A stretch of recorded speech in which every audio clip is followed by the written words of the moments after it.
अस्सलाम वालेकुम हाज़रीन ऐं नाज़रीन। ड्रामा सीरियल दुलाब जी एक बेहतरीन अपडेट तव्हां सां शेयर कंदासीं अचण वारी एपिसोड जे बारे में। जी हाँ दोस्तों तव्हांखे नथो लॻे त हिन टाइम ड्रामा सीरियल दुलाब जेको अॻिते हली रहियो आहे इन में कहाणी थोरी चेंज थी रही आहे ऐं तव्हांखे सभ खां वधीक कहाणी त मूंखे ख़बर आहे मंसूर खान जी वणी रही आहे, लेकिन मंसूर खान वारी कहाणी थोरो ढरी बि थी आहे ड्रामे दुलाब में ऐं इहो ॾिसण वटां पोइनि किस्तनि में ईअं नज़र आयो आहे। ऐं ॿियो त सभ खां वधीक गहमा गहमी जेका थी रही आहे त मुराद ऐं रहज़न वारनि जे विच में, जॾहिं हिकु ॿिए जा माण्हू अगवाऊं करणु वरी जहिड़ो करणु ॿ नंबरी करणु, हाणे इन्हनि जे इहो यको इन्हनि जो लगातार हली रहियो आहे ऐं पोइनि किस्तनि में बि तव्हां ॾिठो।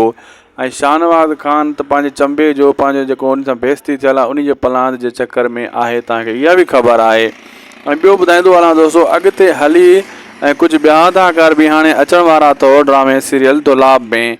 उहो ई जॾहिं ईंदा त ड्रामे में ॾिसजो तव्हां 4 चंड लॻींदा ऐं ड्रामे जो रुख बि मटिजी वेंदो। ऐं हाणे सिर्फ़ु 3 करेक्टर हली रहिया आहिनि, हिकु मंसूर खान ऐं हिकु मुराद रहज़न ऐं चोथों शाहनवाज़।